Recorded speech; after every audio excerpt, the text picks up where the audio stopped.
Hello, Tea Party members, groups, and supporters. This is Diane Silverman, co-founder and chairperson of the 3,500-member Garland County Tea Party in Hot Springs, Arkansas, asking you to please consider joining with us in changing the national conversation in this 2012 election cycle. We want to change it from being only about the many various issues to being all about the biggest issue America faces today, which is the invalidation of the U.S. Constitution by a force that has come to be known as the New World Order. We have before us the opportunity to forge for ourselves and for future generations a new world order. Not everyone is familiar with the term New World Order, and many who are familiar with it have been afraid to talk about it. But at a time like this, when we the people are America's last great hope in preserving liberty, letting fear stop us would be the worst possible thing we could do. Some call the New World Order the shadow government. Some call it socialism, Marxism, even communism. But by any name, it's a global system of governance in conjunction with the United Nations that puts all power in the hands of a small number of people, with the rest of us being their subjects, no longer being individuals with the freedoms and protection of the U.S. Constitution. So let's call the enemy by its real name, the New World Order. Since George Bush Sr. first called it New World Order back in 1992, it has infiltrated into most cities and states under the guise of nice-sounding initiatives like smart growth and sustainable development, globalization, systems integration, and others, while all the time it has been secretly gnawing away at the U.S. Constitution. If you're not familiar with programs like UN Agenda 21 or ICLEI or Project 60, you may be shocked into disbelief when you first learn about these projects.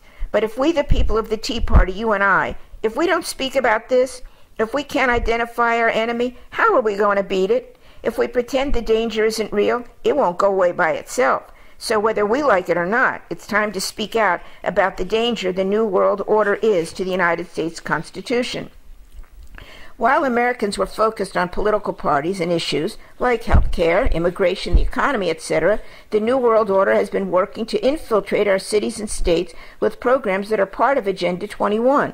They did it by feeding grant money to unsuspecting, well-meaning government agencies that implemented all sorts of global initiatives that conflict with our individual rights.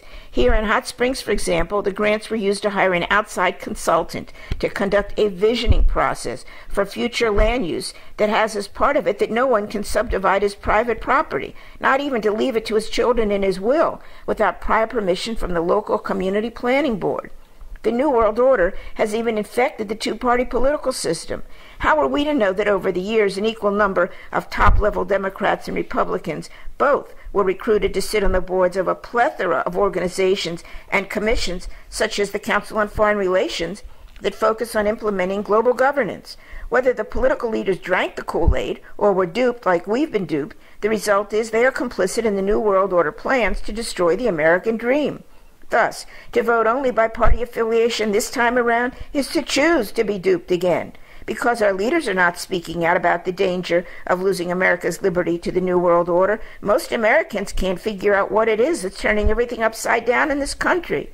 At this point, we don't know which of our current political leaders or which of the candidates for national office understand the power of the New World Order, or if, when they are elected, they will repeal the executive orders and treaties signed by both President Bush I and II and by Bill Clinton and by Obama, which violate the U.S. Constitution and support global governance. Unless the people of the Tea Party take the bull by the horns and get America talking about the 2012 election as being a choice between the U.S. Constitution and the New World Order, the 2012 election will end up being a choice for the lesser of two evils, and the real winner will be the New World Order. Why talk about fixing the economy when it's obvious, isn't it, that the New World Order wants America's economy to fail? It needs America's economy to fail in order to put the final nail in our coffin. As long as America stands, it makes it tougher for global economic system to take over. I say that in spite of the fact that just a few days ago, China's Prime Minister stated publicly that both China and Russia agree that the world needs a new economic system. Some people in America think we have to elect a Democrat to ensure cradle-to-grave care and redistribution of wealth via taxes to create equality for all. Some people think the Republicans need to win in 2012 to lower taxes and fix the economy. And both the D's and R's still think that when candidates tell us their views on the major issues and we agree with them, that we should elect them. But that action repeated in elections over the past 50 years has resulted in less U.S. Constitution and more socialism. And that effect will even be more accelerated in this election if somebody doesn't start telling the truth about it. This time it's critical that we know where the candidates stand on the issue of the Constitution versus the New World Order. And we need to know what the candidates will do to pull us back from the brink. This is the challenge for all people who say they believe in principle over party. Those who really mean it are now called to rise to the occasion and come to the aid of the country by changing the conversation in this election cycle from being one of many issues to being focused squarely on the Constitution and New World Order. Do you know that Idaho Governor Butch Otto, a Republican, in conjunction with ICLEI, which is part of UN Project 60, a global initiative, has already given over thousands of acres of Idaho land just south of Boise to the Chinese government? The report says he sold the land to them, but reading between the lines, it seems apparent the land was given in partial payment for the American debt owed to China that we can't pay. A relatively new initiative, that Project 60, promises permanent citizenship for Chinese immigrants who come to live and work here under ICLEI. Project 60 is being sold to the American people as a jobs and economic recovery initiative for Americans, but the U.S. government doesn't have the constitutional right to own land except in forest preserves or national parks. So whose land is it the government gave away to create a Chinese city in the USA? Yes, I did say a Chinese-owned city in America. Patrick Henry, the patriot, would roll over in his grave if he knew that Patrick Henry Hayes, the current mayor of North Little Rock, Arkansas, is the U.S. chairman of the ICLEI, that means International Council of Local Environmental Initiatives, another one of those benign-sounding dangers aimed at the heart of the nation. Does Governor Hayes know what he's doing? Well, I don't think he would have been invited to have the position he holds if it weren't for Bill Clinton's patronage, and Bill Clinton definitely is a New World Order guy. His fondest hope is of becoming America's first Secretary General of the United Nations. So you can connect the dots there. And this gets worse. John Huntsman, now running for President of the United States, was former governor of Utah who recently resigned as America's ambassador to China. He's assisting Gary Herbert, the current Utah governor, in going full speed ahead to implement Project 60 in Utah. Would you vote for Huntsman now that you know he's a globalist and obviously anti-constitutionalist? Is anybody going to ask Huntsman about that during a campaign debate or in a letter?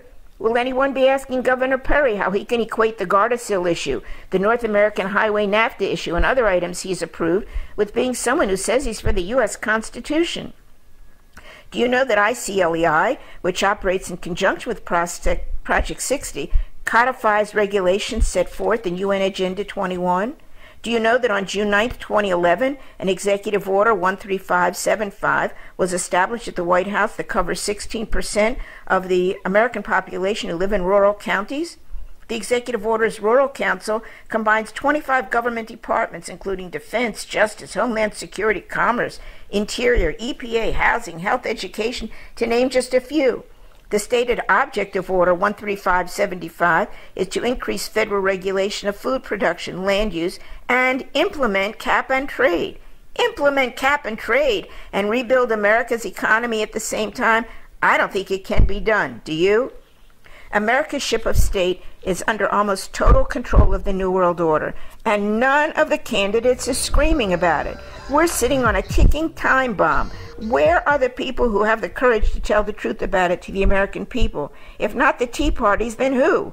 Where are the candidates who understand the danger we face and are willing to tell us exactly what they will do to stop it? We have to find them. We have to get them elected. How many messages on the wall do we have to see before we realize the New World Order is not constitutional and it's not America?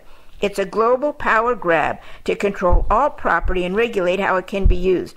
Under nice-sounding euphemisms like smart growth, visioning for the future, sustainable community, Agenda 21 and Project 60, we'll lose the war for our freedom before most Americans even know who the enemy is.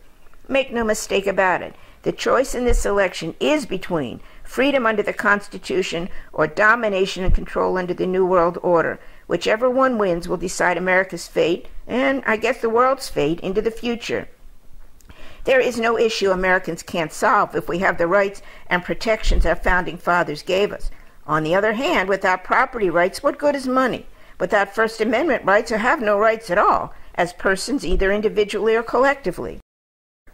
The reason the Tea Party movement grew so quickly in 2009 is that the fear of losing our country beat so strongly in so many hearts and minds that the mere mention of it on TV in one man's rant caused a tidal wave of people to come together to make their voices heard. How many people want to pay for your neighbor's mortgage that has an extra bathroom and can't pay their bills? Raise their hand. How about we all? President Obama, are you listening?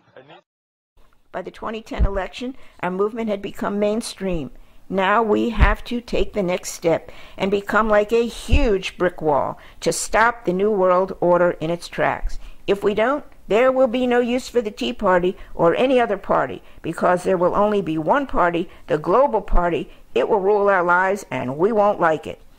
Please notice on this official map of the UN Agenda 21 program that the end result of UN Agenda 21 Wildlands Project will be that one half the land in the USA will be returned to core wilderness reserves shown in red, all surrounded by yellow, which indicate the buffer areas. No human activity will be allowed in the red areas.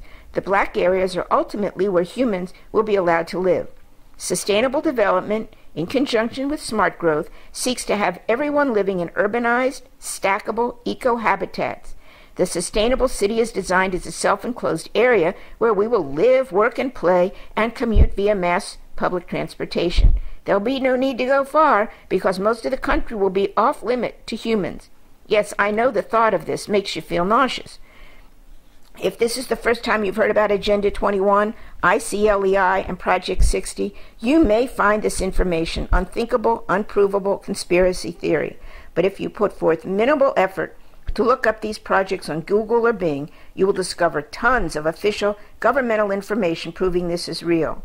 While you're at it, you might look up the North American Federation, which will show details of the plan for open borders on this continent that both George Bush and Bill Clinton signed on to. It will be clear then why it is futile to expect Homeland Security or the courts to move against illegal immigration. So much for separation of powers and checks and balances. Please forward this message to all Tea Parties, candidates, journalists, radio and TV hosts, and individuals you know. There's no telling what it will take to change the conversation in this election cycle. But you succeeded in growing the Tea Party into a national force without a how-to book to guide you. Perhaps that was the warm-up round for this new challenge, which is as significant as any battle America has faced. By joining as one heart and one mind to make the U.S. Constitution versus the New World Order the most talked about issue in the nation, people may begin realizing what we will lose if we let the New World Order win. May Providence guide our way. During the week of September 11th to 18th, the Garland County Tea Party is holding seminars at our county fair on the topic of U.S. Constitution versus the New World Order. Saturday, September 17th is U.S. Constitution Day. Let us know if your group is also planning to hold an event that day. I heard a story about a fire that was raging out of control for many days. It was getting very close to a major city. A news reporter asked the fire chief what could be done to save the city. The chief replied, "Nothing can save us now except a shift in the wind." May our American Tea Parties, working in unison, each in their own way, be the shift in the wind that's needed to make this election one that can save the American dream. We'd like to hear your comments, ideas, and questions. All feedback is welcome. Please email me at gctparty.com. Yours truly with love, Diane Silverman.